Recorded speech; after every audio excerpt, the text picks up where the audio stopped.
Just as you have physical muscles, you have mental muscles. If you're not growing those mental muscles, then they're atrophying. So a lot of people don't know this, but when they see me on stage memorize a room full of people's names, like 100 names or 100 numbers or 100 words, and I'll do it forwards and backwards, I always tell people I don't do this to impress you, I do this to express to you what's really possible, because the truth is you could do it too. You just weren't taught how to do it, because school is a great place to learn what to learn, math, history, science, Spanish, but there were zero classes on how to learn.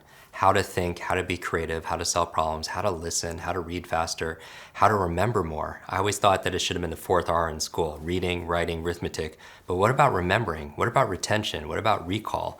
And Socrates said there is no learning without remembering. And so I know this is possible for everybody because at the age of 5, I had a very bad accident. I had head trauma, a brain injury, and that left me with learning challenges all through school, all through elementary school, middle school, and high school. And so how did that manifest? I couldn't understand things like everybody else did. Teachers would have to repeat themselves 4 or 5 times, and then I would just have to pretend I understood. I had no focus. I had a very horrible memory, and it took me an extra 3 years to learn how to read. And so I grew up with these learning challenges. And I remember a few years after that, when I was about 9 years old, I overheard one of my teachers talk to another adult thinking I wasn't paying attention, pointing to me saying, "That's the boy with the broken brain." And that's where and when you're a child, that really leaves an impression. And so that was my identity growing up.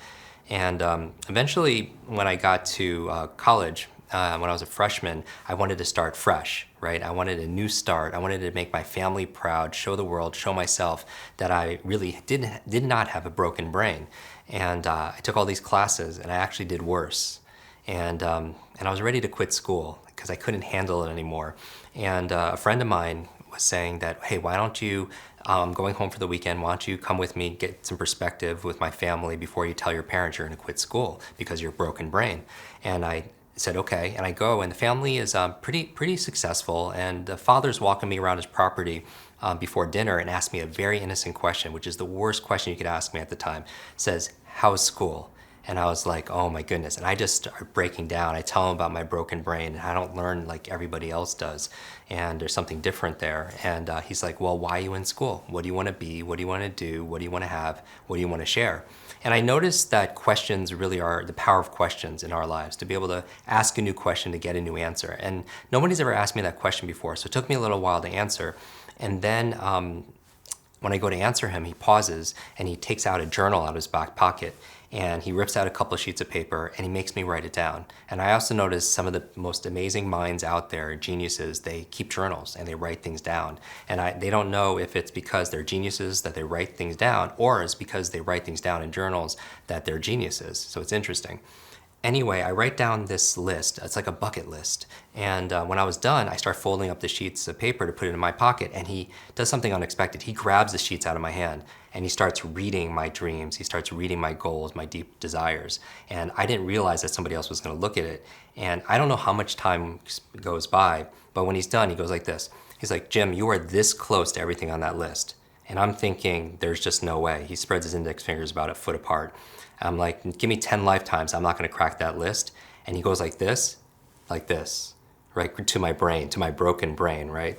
And he takes me into a room of his home I've never seen before. It is wall to wall, ceiling to floor, covered in books.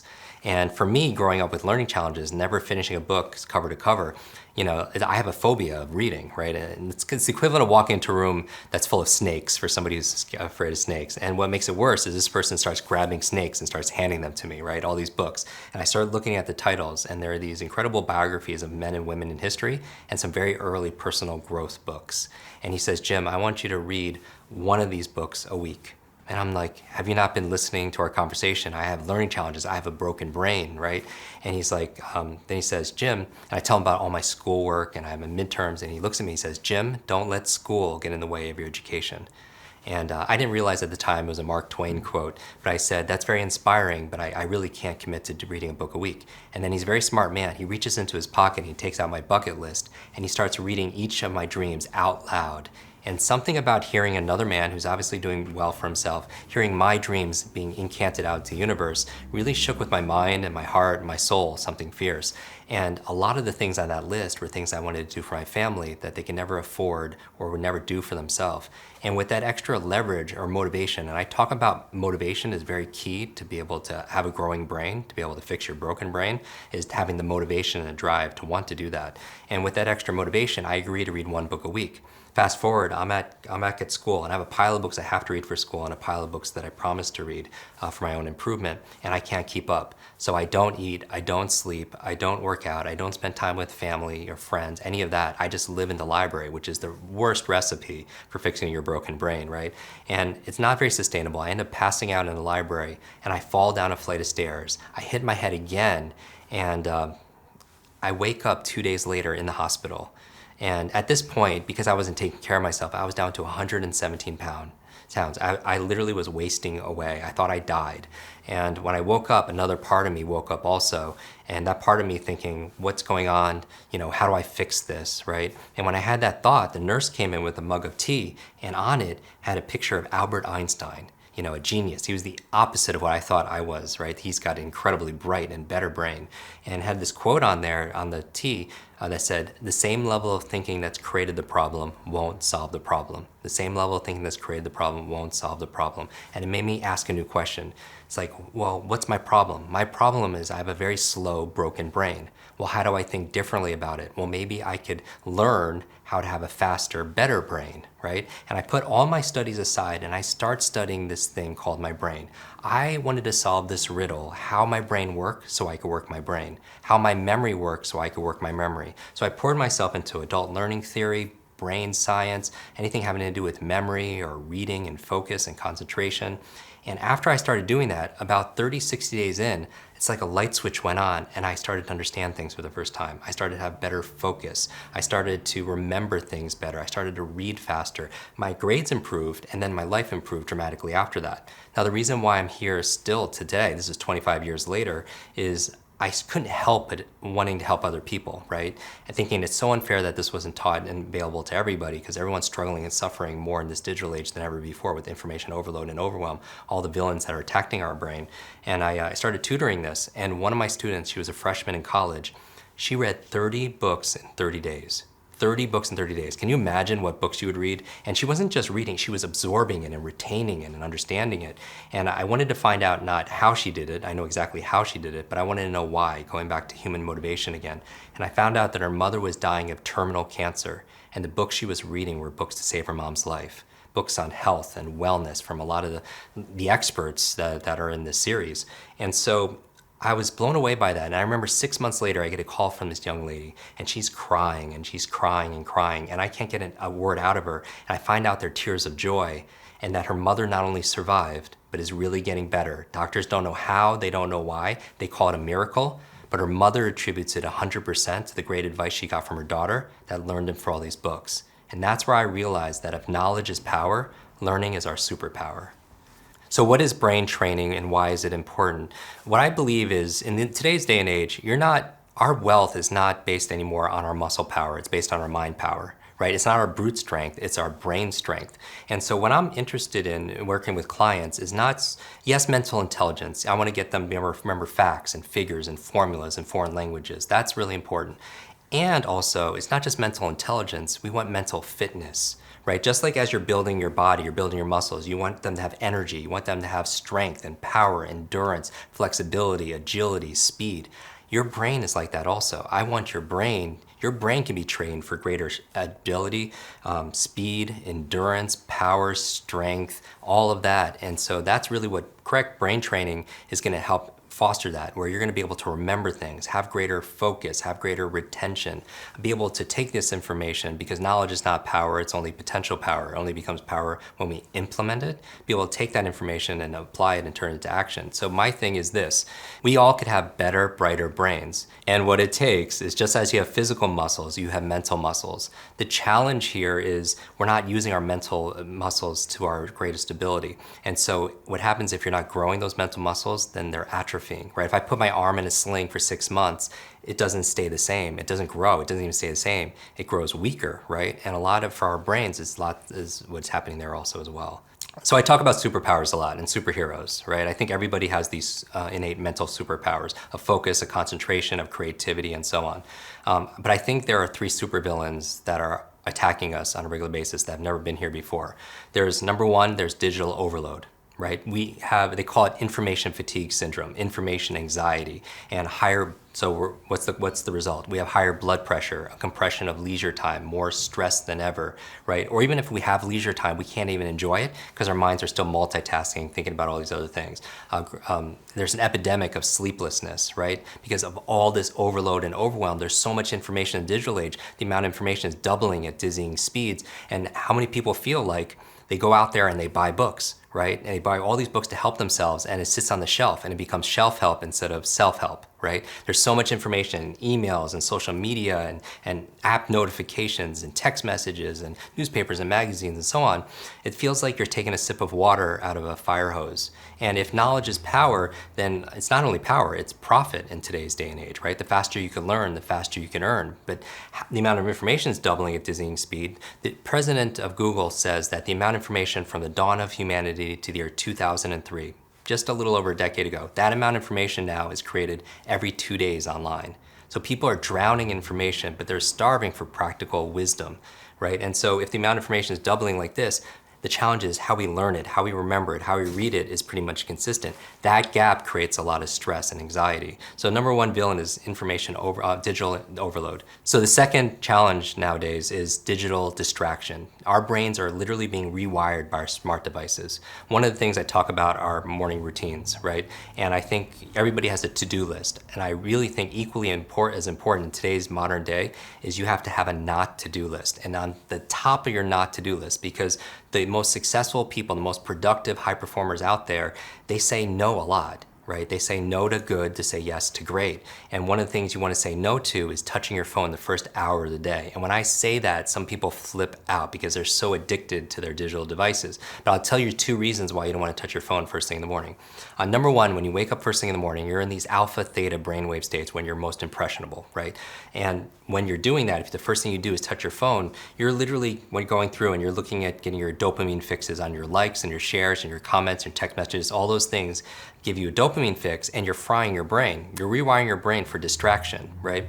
And I think a lot of people right now have trouble focusing, right? They'll read a page in a book, get to the end, and they'll just forget what they just read. And they'll go back and reread it, and they can't concentrate, right? And one of the reasons why is because these digital distractions that we have. And so what's happening is there's something called decision fatigue. Right? Decision fatigue is this research saying that we can only make a certain amount of good decisions in a day, and after that we can't.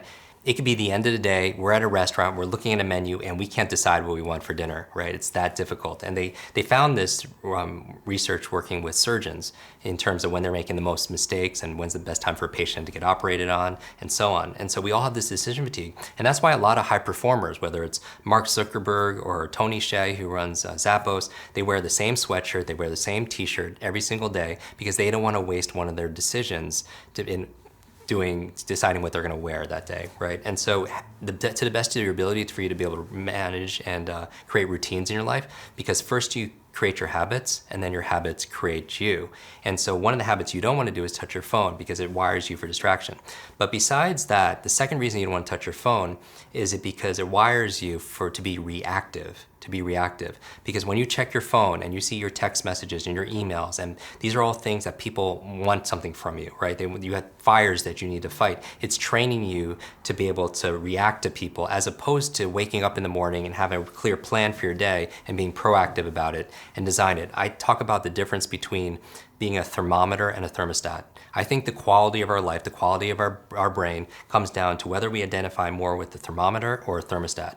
Now, what does a thermometer do? A thermometer's main function is it reacts to the environment, right? It reacts to what the environment is giving it. The difference, though, is with a thermostat's different. A thermostat sets a standard, it sets a vision, it sets a goal, and what happens to the environment? It raises to meet that standard. And so I feel like the happiest people out there, the ones that have better brains, because they have the locus of control coming from the inside. So one of the keys to fixing your broken brain so that it has more peace, more positivity, more productivity is not touch your phone first thing in the morning and not indulge in digital distraction. So the third supervillain that is attacking our broken brain is this thing. So number one was digital overload. Number two was digital distraction. The third one is digital dementia. Digital dementia. Now, what does that mean? That means most of us are outsourcing our brains to our smart devices. So it's keeping the names, it's keeping numbers, it's keeping our to-dos, it's doing simple math. And if we talk about the brain being metaphorically like a muscle, it grows stronger with use, but it's use it or lose it.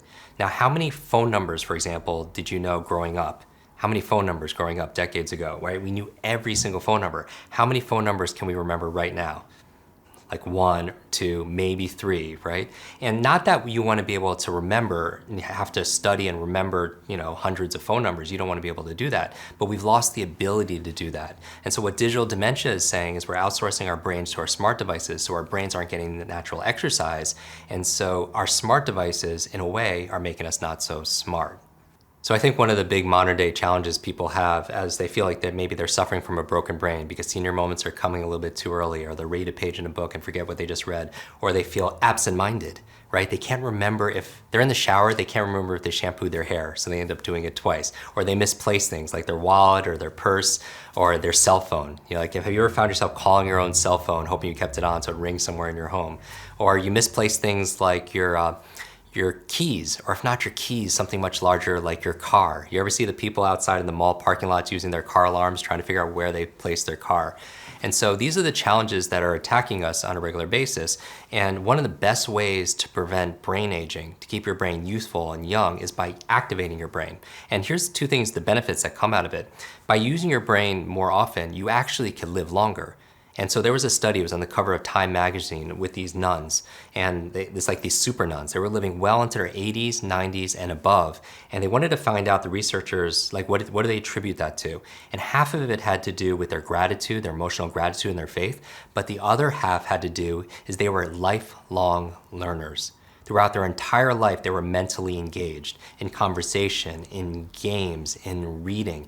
And by keeping mentally engaged and dedicating themselves to lifelong learners, they added years to their life, but also life to their years. So what's really exciting is we've discovered more about the human brain more in the past 20 years than the previous 2,000 years combined. And when you hear new science out there like neurogenesis or neuroplasticity, basically saying that you could create new brain cells till the day you die. You could create new connections inside your brain till the day you die. And what does it require? It requires just two things. It requires novelty and it requires nutrition. Novelty and nutrition. So it's kind of like the human body, right? You go to a personal trainer and they want to get your muscles, they want to introduce stimulus to it, they want to give it novelty or exercise, and then they want to feed it with the proper nutrition so it could grow and it could be healthy. And same thing with your neurofitness, your mental fitness, if you will, by giving it new stimulus, either new thoughts or new body movements also, because certain physical exercises you could do will actually build your brain power. Like there was a study in Oxford University that said jugglers, the act of juggling, actually will create more white matter in your brain. And so we teach people how to not only juggle, but to do other things, like, for example, eating with the opposite hand or brushing your teeth with your opposite hand, because we know that there's a mind-body connection, right? We know that one half of your brain controls the opposite side of your body. So God forbid if somebody had a stroke, like on the left side of their brain, if there's paralysis, it would manifest on the right side of their body and vice versa. What we're realizing now, it's not just a brain-body connection, there's a body-brain connection, that using your body in certain ways can actually stimulate different parts of your brain. And that's really exciting because primarily we have our brain. The primary function of a brain is actually to control our movement. So as your body moves, your brain grooves. One of the challenges is in today's modern society is we lead a very sedentary lifestyle, right? Most people are sitting at their desk all day, 8, 9 hours straight, and they say sitting is the new smoking. So what I advise people to do is to set their phone alarm they call it the Pomodoro technique, right? It's a time management technique saying that the average attention span is about 25, 30 minutes. After that, there's a sharp decline. And so knowing that, if you want to maximize the return of your time and your focus, your attention, set your alarm to go off every 30 minutes, maybe 45 minutes, and focus on one task. And then when you're done, the alarm goes off, take 3, 4, 5 minutes to do the things that are brain healthy. We're talking about movement, right? We're talking about deep breathing. We're talking about hydration, because your brain is only 2% of your body mass, but it requires about 20 to 25% of the nutrients, of the oxygen, of the water. So how do you improve your memory? The first I would start with is believing that you can improve it. People talk about, oh, I'm too old, or oh, this runs in my family, and oh, I get these senior moments. And what I find is sometimes you have to be careful of your self-talk, because your brain is like a supercomputer, and your self-talk is a program that will run. So if you tell yourself you don't have a good memory or you're not good with names, you will not remember the name of the next person you meet because you program your supercomputer not to. Because the truth is, only 1/3 of your memory potential is biological and genetic. So biological, genetic, 1/3, 2/3 is completely in your control, and that's really great news. So if you want to improve your memory, I teach you to remember 3 things. Because if you ever forget something, where you put your keys, somebody's name or anything, usually one of these 3 things is missing. And I want you to remember MOM, M-O-M. Now the M stands for, well, let me ask you a question. Let's apply this towards remembering names. Most people have trouble remembering names. But let's say that there was a suitcase here of $250,000 cash for you or your favorite charity if you just remember the name of the next stranger you meet. How many people are gonna remember that person's name?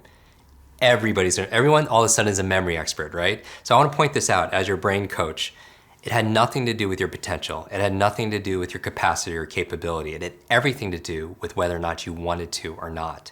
And so the truth is, you could remember things, you're just not motivated to remember. So the M in MOM stands for motivation. What is your motive for taking action? I believe that there's a success formula, I call it H cubed. It goes from your head to your heart to your hands. That we could affirm things in our head, we could think things in our head, we could visualize things in our head, set goals in our head, but if we're not acting with our hands, nothing changes. And if we're not acting with our hands, usually what's missing is the second H, which is your heart. The heart, which is the symbol of emotion, right? The energy of motion. It's the fuel that moves the car, right? And so tap into what they call your why.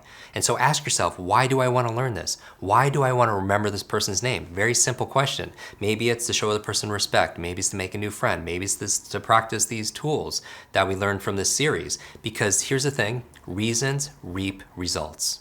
Reasons reap results and rewards. So reasons come first. So the M in MOM is motivation. Now what's the O in MOM? I want everybody who's watching this, I want to do this quick exercise. I want you to take your right hand and just kind of shake it out like this. Make a fist, like this. Shake it out, make a fist, put it to your chin. Now where's your chin, right? And so what happens is everybody, I do this with an audience of 10,000 people, 90% of them will go like this. They'll put it to their cheek and not their chin. The O in MOM stands for observation. Observation. See, a lot of people, they'll blame all their memory issues to their retention. It has nothing to do with their retention. It has everything to do with their attention. You know, one of the people who have an incredible memory is President Bill Clinton. And I've had the opportunity to meet him a number of times. I remember the second time I met him, he remembered my name. I mean, he has an incredible memory. Everyone knows he's a great connector, a great communicator, great charisma. He has an incredible memory. I remember asking him, like, how do you do that? I mean, I'm a memory coach. How do you remember these things? And he's like, I don't use any memory technique. He said, growing up, my grandfather in Arkansas would get the kids around and tell stories, but afterwards, he would ask questions to see if we're really listening, to see if we're really paying attention. And I remember we were at a fundraiser and I got sat here and I put this picture on Instagram. It's me and then Forrest Whitaker, Sir Richard Branson, Ashton Kutcher, and his twin brother, which I didn't know Ashton had a twin brother, and Bill Clinton sitting right next to me. And when he's talking to me, I felt like there's a lot more important people at the table, certainly in this room, than I am. But when he's talking to me, he's like completely paying attention to me. He's not looking over, a lot of times when you meet someone brand new, they're looking over your shoulder, right? Or they're talking to themselves. And I find a lot of people aren't really listening. They're really just waiting for their turn to speak. They're thinking about how they're gonna respond. And if you wanna have a better memory, you wanna observe better. And I really think that President Bill Clinton's, his incredible memory and his powerful presence with people comes from being powerfully present with people. And so that's something we could all do. We could all be present with people in the now and pay better attention. And finally, the last M in MOM stands for mechanics. And I don't mean the person that fixes your car. I mean the strategy, the tool, the technique on how to learn another language, how to remember someone's name, how to read faster, how to give a speech without notes. But I talk about motivation first because that's about caring, and observation, which is about being present. And then you can put the mechanics on. I mean, I really think that a good memory training, here's what I believe. There is no such thing as a good or bad memory. There's just a trained memory and an untrained memory. So I think proper brain training and proper memory training really trains you to be a better person. Because when you're thinking about motivation, observation, and mechanics, in order to be, the art of memory is the art of attention. The art of memory is the art of caring. Being motivated to care about another human being. Because Maya Angelou said that people will remember what you said, they won't remember what you did, they'll remember how you made them feel. But here's the thing, people don't care how much you know until they know how much you care. And how are you gonna show somebody you're gonna care for their future, their family, their finances, their health, whatever it is you're offering them, if you don't just care enough just to remember them? So I think the art of memory is the art of caring. The art of memory is the art of being present with people, because that's what people really want. They want to be seen, they want to be heard, they want to seek first to understand, then to be understood. So it's the art of observation. So I think by going through a lot of these exercises, what people are learning, it's just caring about somebody. Because here's the thing, nobody remembers everyone's name, right? But nobody forgets everyone's name either. So I think genius leaves clues. And you could role model yourself and saying, okay, I am the memory expert, meaning you, and when do I remember things and when do I forget things? I tend to remember people, that I'm motivated to remember, someone I'm attracted to, somebody who could be good for my business, and so on, because there's motivation there. And you'll notice you remember people's names who are people you're really paying attention to also as well. So one of the biggest challenges people tell me about is their memory. Is they say, Jim, I want to have a better memory. And when people say that, I'm just like hearing, well, I want to be better at sports. What sport specifically, right? And most people, their biggest challenge is remembering people's names, right? Have you ever met somebody, they give you their name, and then seconds after the handshake breaks, the name just falls right to the floor? Or if it's not a short-term problem, it's like a long-term problem. It's you're at the post office, or you're at the grocery store, you're at the gym, and somebody taps you on your shoulder. You turn around, and you see someone you recognize, but for the life of you, you do not remember that person's name. And what makes it worse is when that person has the nerve to remember your name, right? Or somebody comes, you're having a conversation, someone's name you really should know, and somebody comes along, and you're in a position where you have to introduce those two people together. So how do you get over it?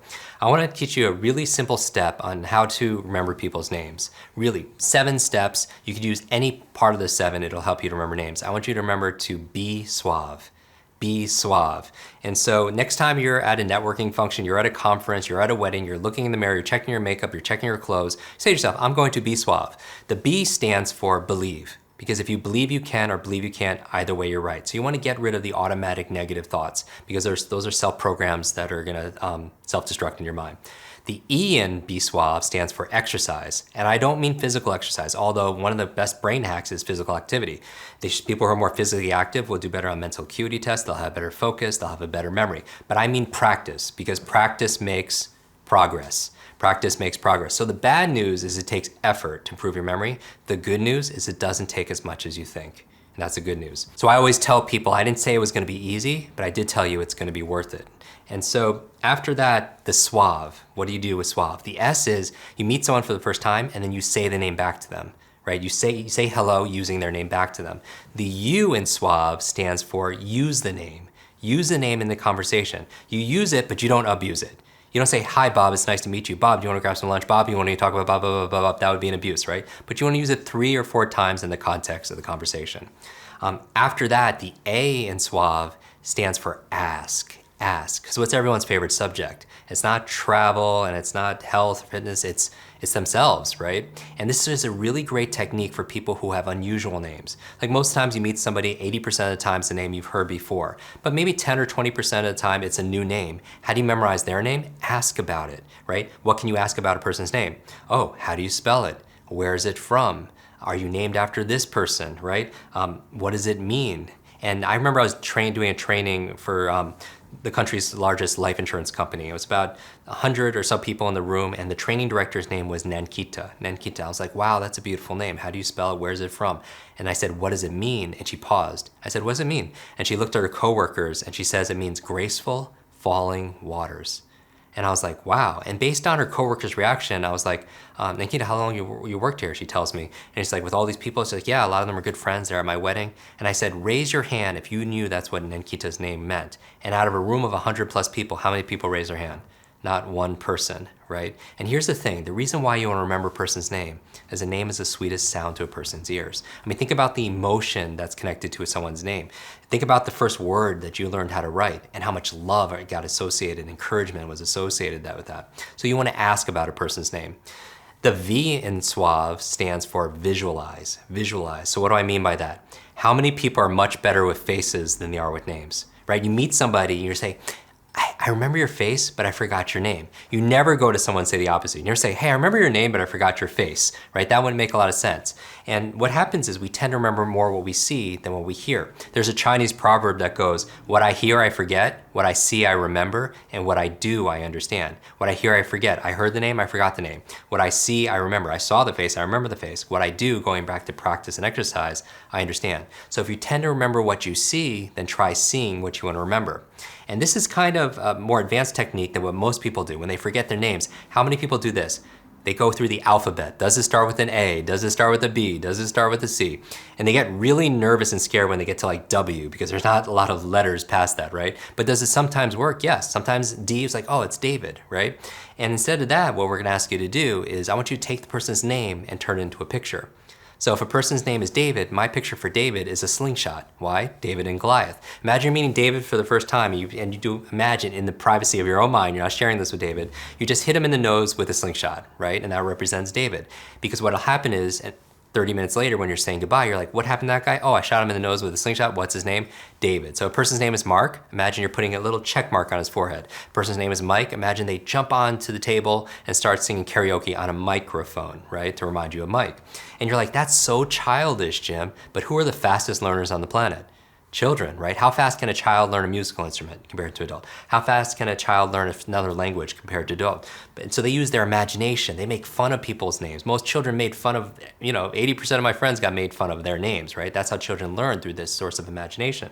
So if a person's name is Mary, you can imagine getting married. Or imagine them holding 2 lambs underneath her arms, right? Mary had a little lamb. And when you say goodbye to Mary later on, you'll see those lambs. What's her name? It's Mary. So if a person's name is John, you can picture whatever you picture, right? And so the V stands for visualize. The E finally in SWAB stands for end.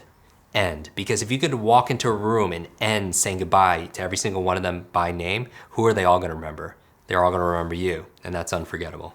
So how do you fix your broken brain, right? So the good news is 1/3 of your brain's predetermined by genetics and biology, 1/3 of your memory and so on. That means 2/3 is completely in your control. So I've found that there are 10 things that you could do to really fix your broken brain, right? So these are the 10 things to have a quicker brain. I would say number 1, and I will give this to you, and then maybe we could also memorize this also together as well.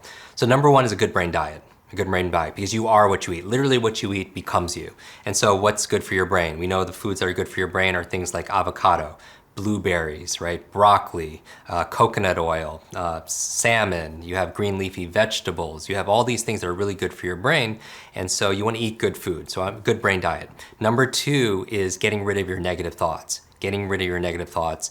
Dr. Daniel Amen, the brain doctor, calls them ants, automatic negative thoughts. Number 3 is exercise. Exercise is good for your brain. And so basically anything good for your heart is gonna be good for your head because it increases blood flow and nutrients and oxygen to your brain. So exercise is important for fixing your broken brain. Number 4 are brain nutrients. Brain nutrients, because when you're fast and on the go, maybe your food doesn't have all the nutrients it needs, so maybe you need to supplement with omega-3s. Maybe you need to supplement and get tested to see if you're low in B vitamins, for example. Number 5 is a positive peer group. Positive peer group. And what we found, and I talked to Dr. Mark Hyman about this a lot, it's not just your biological networks or your neurological networks, it's your social networks, right? And so who you spend time with is who you become. And so are you around people who are zapping your energy? They're energy vampires. They're letting you go. They're not encouraging you. Or are you around people like your positive peer group? People that are teaching you things, that are challenging things to you, that are taking you to the next level. The number 6 key to fixing your broken brain is a clean environment. A clean environment, because we found through research that your external world is a reflection of your internal world. And you know this anecdotally, because how do you feel when you clean your home? How do you feel like when you clean your desk? How do you feel when you organize your laptop and your desktop, if you will? Because that clarity goes from the outside in also as well. So a clean environment is very important. Also, when I talk about clean environment, we're talking about clean water, we're talking about clean air, we're talking about a clean environment that has natural sunlight, we're talking about an environment that doesn't have the toxins, the pollutants, the mold, and all the things that could affect your nervous system and lead to a broken brain. Number 7, the 7 key to optimizing your brain, fixing your broken brain, is sleep, right? The lack of sleep is an epidemic right now. And the problem is taking from an accelerated learning perspective, when you sleep, that's where you're consolidating short to long-term memory. When people suffer from insomnia or sleep apnea or any of these sleep issues, what happens to their decision-making next day? What happens to their ability to make good decisions, to solve problems? How focused do you feel on a bad night's sleep? How much energy do you have? How much brain fog you have? So you want to be able to fix and hack your sleep. And so there's so many things you could do. Everything from blackout curtains to grounding devices to getting rid of the blue light, not touching your phone at night and so on. After number 7, I would say number 8, key to fixing your broken brain, is simply this: brain protection. Brain protection. Growing up with learning challenges, I've had many head injuries, traumatic brain injuries, head traumas. And so how do you overcome that and how do you fix that? You wear a helmet, right? You avoid extreme sports, right? Because all those concussions or those damage, your brain is very resilient, but it's also very fragile. So brain protection, protect your brain.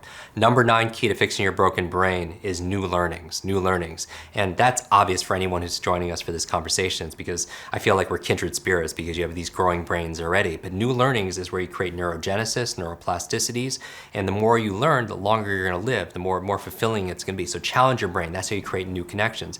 And finally, number 10 is stress management. The 10th key for fixing your broken brain is managing your stress. Most people don't realize all the anxiety, the depression, the challenges that they have from this environment because it's there all the time. It's like the fish never notice the water, because when you're inside the jar, you can't see the label from inside the jar. When you're living under this kind of stress, whether it's environmental stress, whether it's emotional stress, whether it's some kind of physical stress, relationship stress, wherever it is, work stress, we start to get accustomed to it. But the problem with stress to your learning, to your brain, when you have cortisol, when you're producing adrenaline, it's good for fight or flight, something physical, but it's not good if you need to take a test. It's not good if you need to remember someone's name. It's not good if you need to give a presentation at work to a group of people, because stress literally shuts down parts of your brain, so you can't learn it really well. So those are my 10 keys for fixing your broken brain.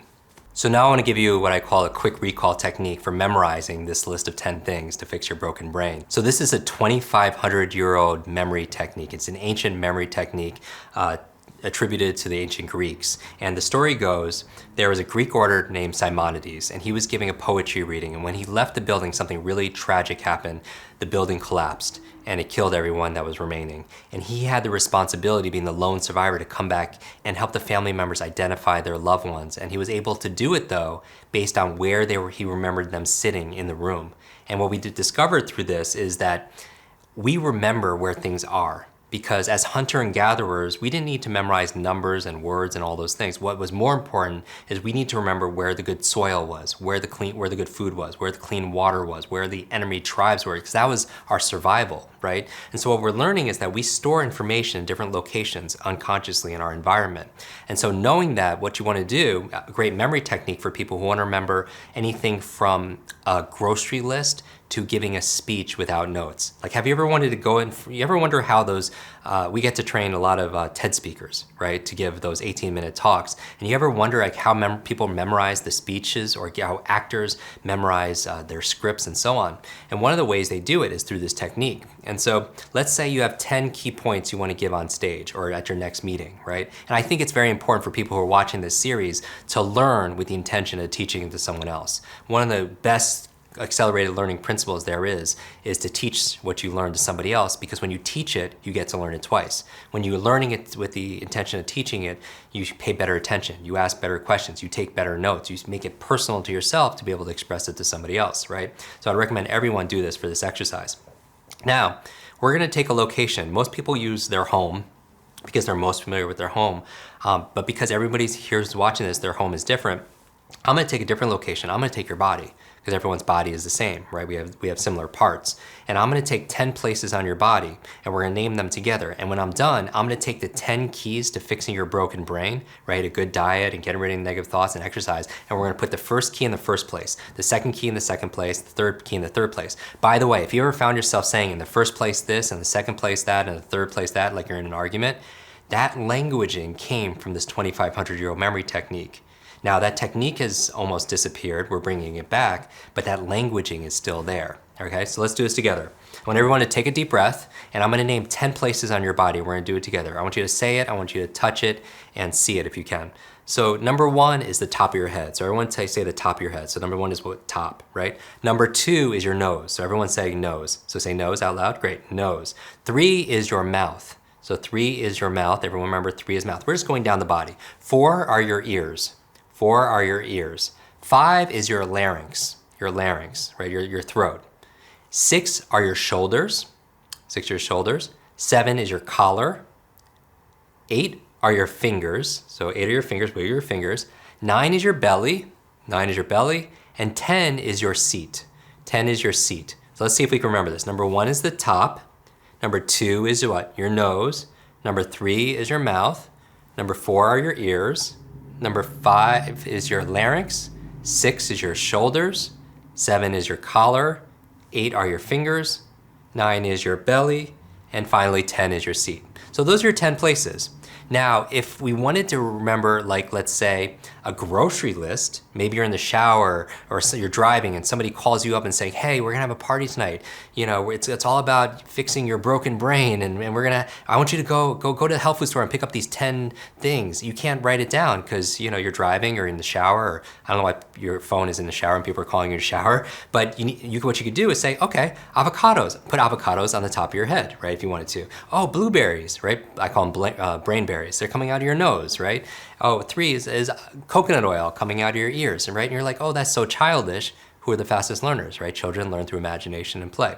But instead of doing that, I want to put the 10 keys for unlocking and fixing your broken brain. So the first key was a good brain diet. So I want you to imagine you're putting your good brain diet on the top of your head in the first place. So imagine the avocados there, the blueberries are there, the broccoli, the green leafy vegetables are there, the dark chocolate without the sugar, of course, is there also as well. So imagine that's on the top of your head. And you could see it, feel it, and imagine it. I always think about what do I see and how does it make me feel? You make it a little silly, right? Because here's the thing when it comes to your memory. Information combined with emotion becomes a long-term memory. Information combined with emotion becomes a long-term memory. And you know this because the things in your life that you add emotion to, you remember better, right? Now, do we all have a song that will take us back for years because the emotion brings back the information?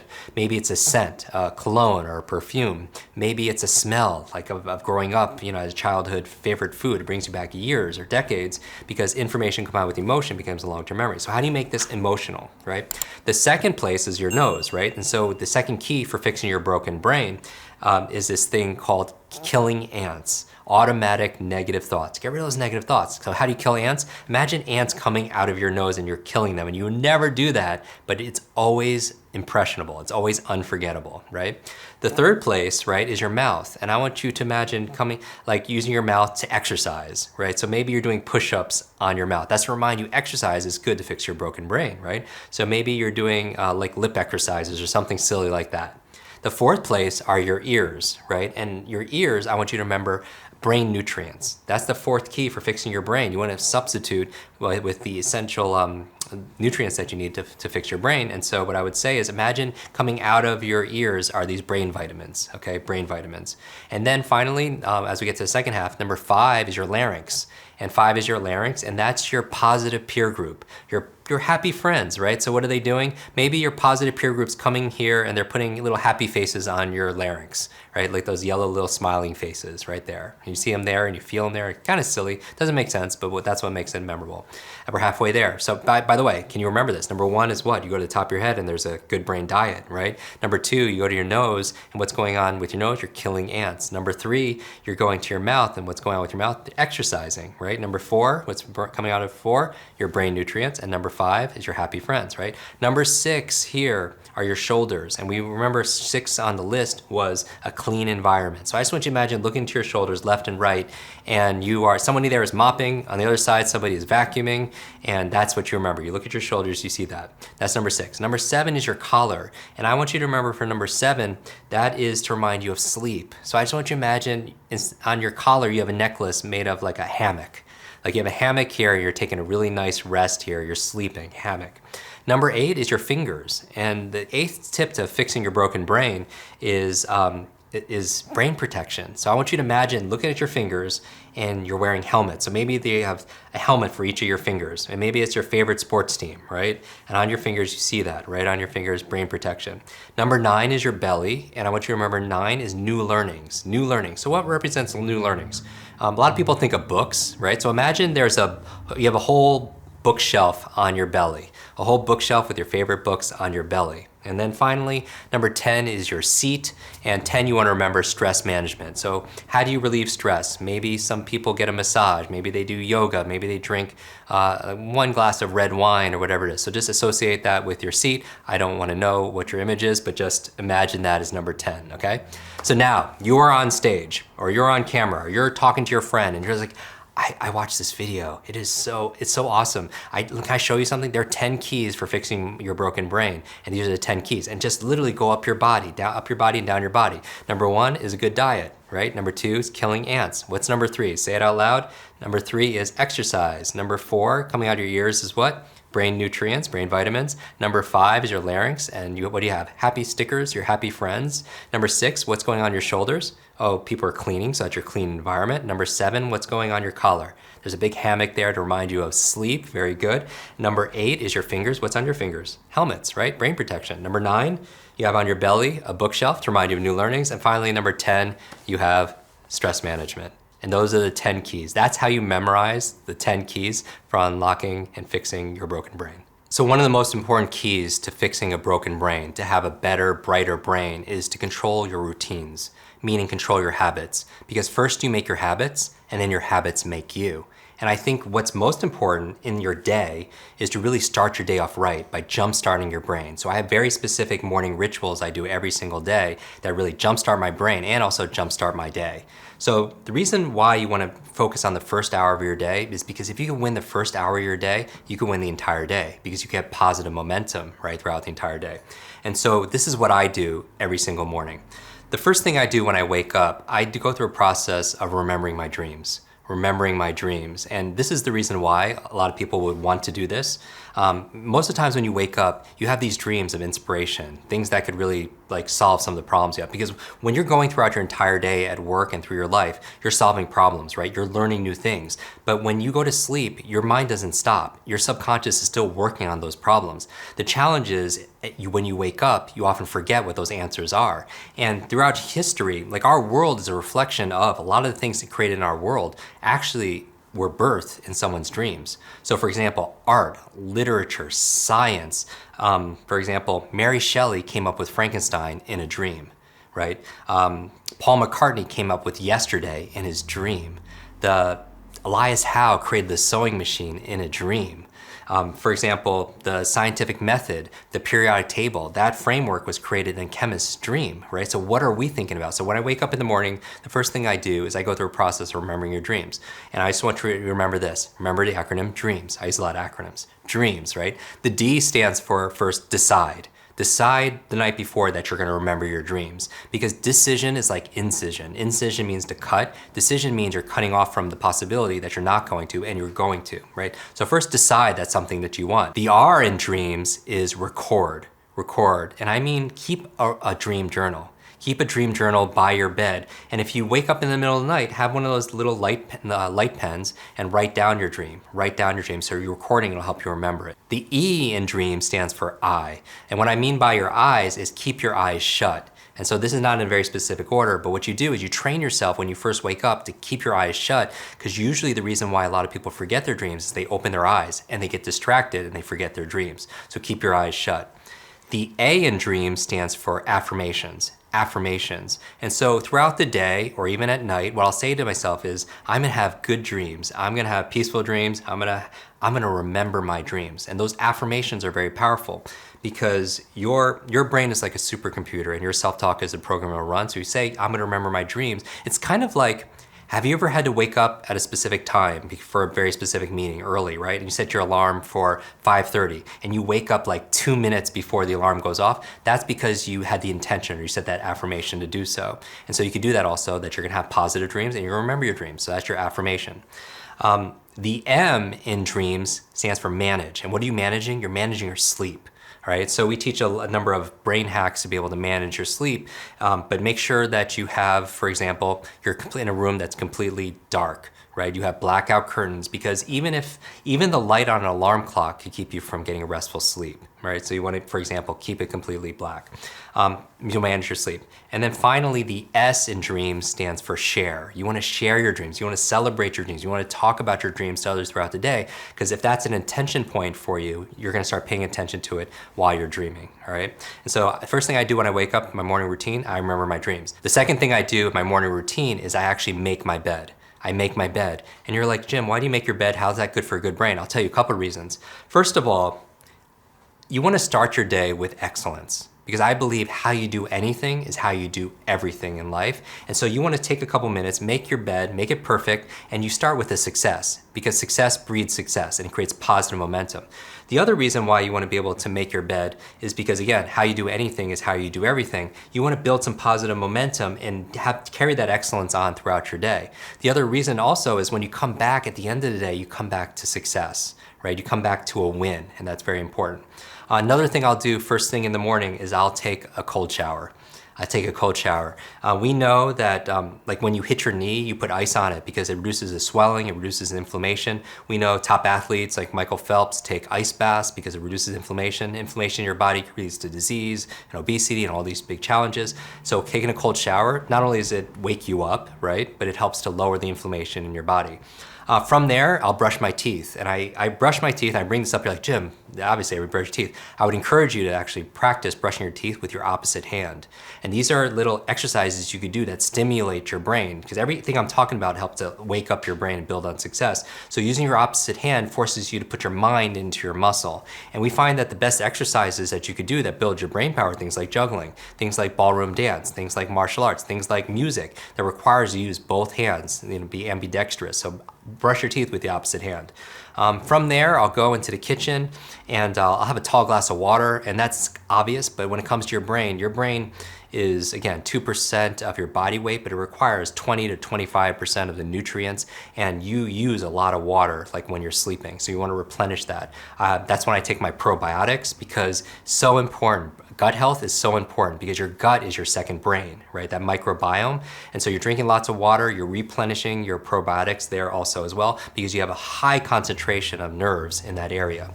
After that, I meditate. And I think it's important for everybody to have a mindful training or some kind of mindfulness practice in their day, because if you are suffering from digital distraction, your attention is everywhere, you need a time where it's just you in silence, you're focusing on your own breath. And the reason why meditation is so important is, yes, it's nice to get all zen with yourself, and the other reason why is every time your attention goes somewhere, which it naturally will, but you bring it back, you're building your focus. All right, everything I'm talking about, you don't have creativity, you do creativity. You don't have focus, you do focus. You don't have memories, you do a memory. So everything that I teach in our coaching system is we take all these things and we make them verbs, things that you could do. So they're process oriented, step by step by step.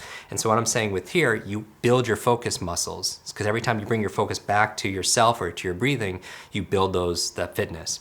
After I meditate, I'll make a tea. I like tea myself, and I make either a turmeric tea, right? Because turmeric, along with pepper, it makes this golden milk with almond milk or something, and it reduces inflammation in my body. Or I'll alternate between a turmeric tea, this golden tea, to what I call a brain tea.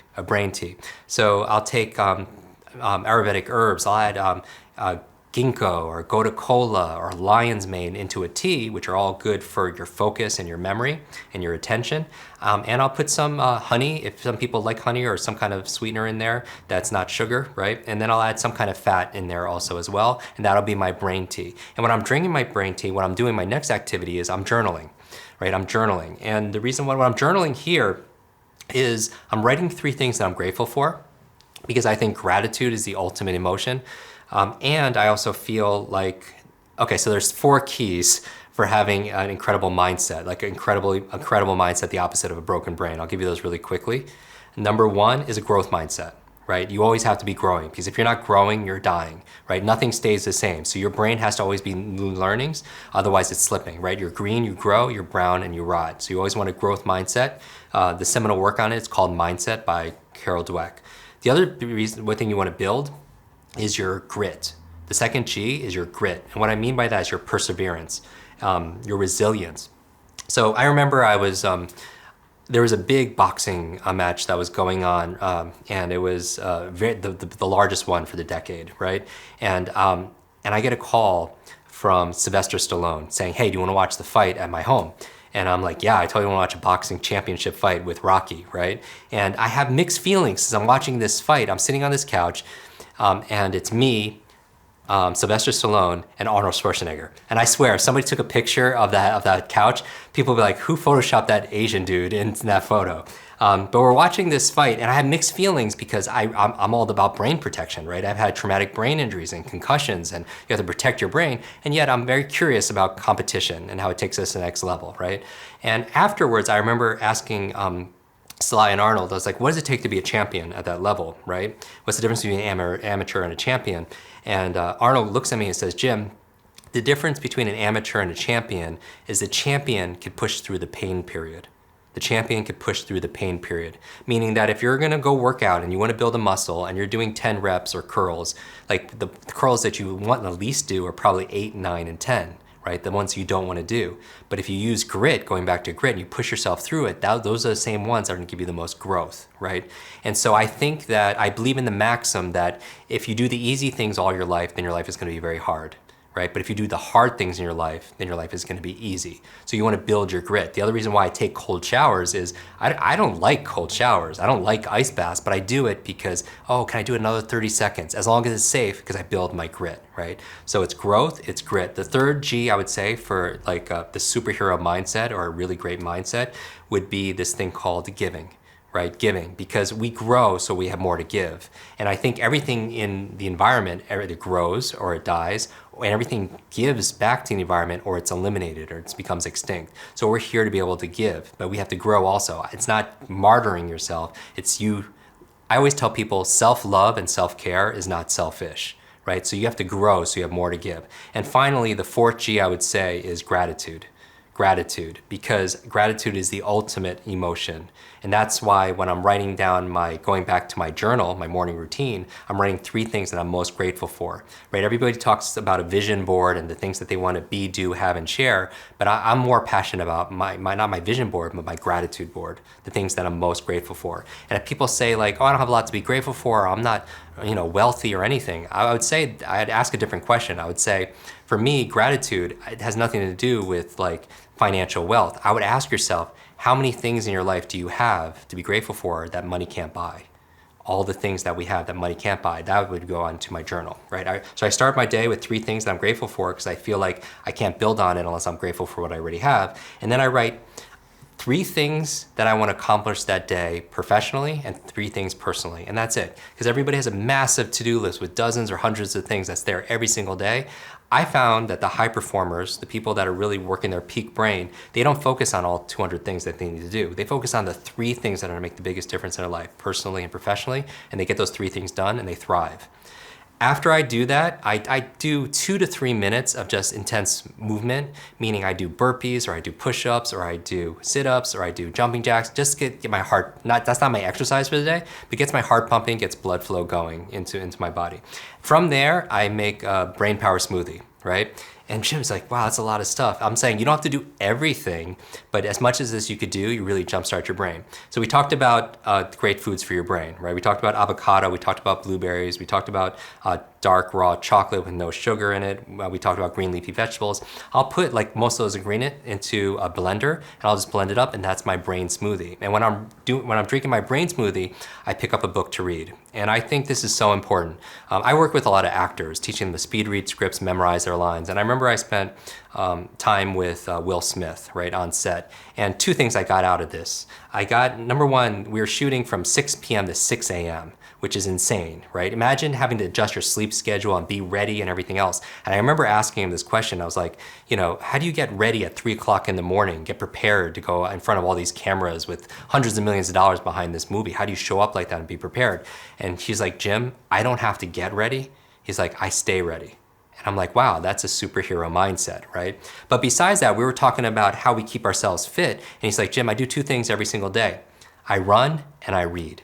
I run and I read. I do something physical and I do something mental. And when I say going back to your reading, I think it's important every day for someone to read 20, 25 minutes, 30 minutes a day, because that's your mental exercise. Besides the fact, I teach speed reading, right? I teach the average person to read 300% faster and understand more of it. So essentially read something in 15 or 20 minutes that normally takes an hour, because leaders are readers. Because if somebody takes, in these series, right, you have these incredible experts. If someone has decades of experience and they put it into a book, and you could read that book in a few days, you could download decades into days. And that's incredible unto itself, because knowledge is not only power, knowledge is profit. And I don't just mean financial profit, I mean all the treasures of our life, our health, our relationships, our career, and everything. So I read, and I teach people how to read one book a week. Right? I did a podcast on this, episode on this, is how do you read a book a week? Because the average person reads 2 books a year. That's it, 2 books a year. And so the average CEO reads about 4 or 5 a month. And how do you do that? Really simple. I went to Amazon and I was searching what's the medium amount of words per book? And I came out with the number like 64,000 words in that book. And I was like, okay, the average person reads about 200 words per minute. I divide that together and it says, okay, so that means the average book to finish is about 320 minutes. And that's a lot of minutes. But I was like, well, if I divide that by 7, how many minutes is that really? It comes out to about 45 minutes a day. That's very doable, right? 45 minutes a day to read 1 book a week. And so leaders are readers. And so I would say read for 20 minutes or 30 minutes while I'm drinking my superpower smoothie. So from remembering my dreams to making my bed to making my superhero smoothies, that's how I start my day. So recently I was invited to the Cleveland Clinic Center for Brain Health, and I was asked to do something very specific, to train the attendees, doctors, caregivers, some patients, and the local community how to improve their memory and their focus. Because their initiative there, it's very powerful. They do all this incredible research in brain aging and in dementia and in Alzheimer's, and they do a lot of caregiving to patients. And what they're starting to incorporate more and more is the power of prevention and the power of lifestyle. And so when I went there, and we filmed all these videos and me presenting to this group of people, I addressed the things that were most presenting for them. So they wanted to talk about how to overcome absent-mindedness, how to improve people's focus, how to improve their day-to-day memory, like what they ate for breakfast that day. And sometimes even when I'm working, this is a topic that is very near and dear to my heart, because my grandmother, when she passed, she was suffering from Alzheimer's, didn't recognize me and didn't know my name. And I was very young at the time, and at that time I wanted to fix her, right? Because when you're going through that suffering, not only did I have my own suffering from my own brain injury at 5, but like a few years later when I was seeing my grandmother, and when somebody is suffering in this way and they don't recognize you, I find that, yes, I teach people how to remember facts and figures in foreign languages and the like. And I think what's equally important is to remember 3 things when it comes to your memory. Number 1, you want to remember your loved ones, like my grandmother. I want to remember those people that are closest to me. Besides loved ones, I want to remember my life, right? Because I feel like that if your life is worth living, it's worth remembering. But a lot of people, they don't even remember what they had for breakfast yesterday, right? Or today. And so you want to remember those magic moments in your life. So your love, your life, and then finally your lessons. I have a friend named Mary Lou, and we're talking about this definition of insanity that we've all heard, right? Insanity is doing the same thing over and over again, expecting a different result. And Mary Lou was like, Jim, that's not insanity, that's just a poor memory.